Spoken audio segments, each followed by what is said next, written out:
Pasca perubahan atas Peraturan Daerah Nomor 2 Tahun 2013 tentang perlindungan pemberdayaan pasar tradisional dan penataan serta pengendalian pasar modern, sejumlah ruas jalan di Kota Prabu Mulih kini banyak ditemui toko retail modern atau minimarket.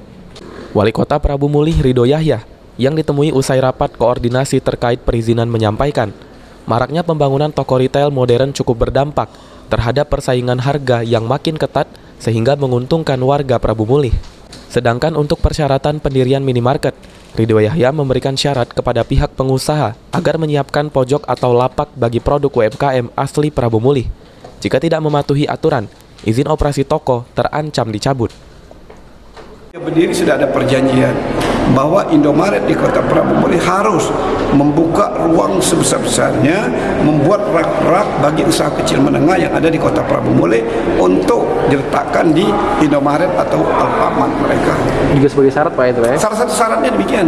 Kalau misalnya syarat itu nggak dipenuhi Pak? Iya, kita cabut karena izinnya 1 tahun sekali kita registrasi ulang. Berarti dia tidak mematuhi ketentuan yang ada saat mereka mengajukan izin. Dari pantauan tim liputan, Jalan Padat Karya atau kawasan Kelurahan Gunung Ibul menjadi lokasi yang paling banyak ditemui toko retail modern yang sudah beroperasi maupun akan dibangun. Beni Firdaus, PAL TV.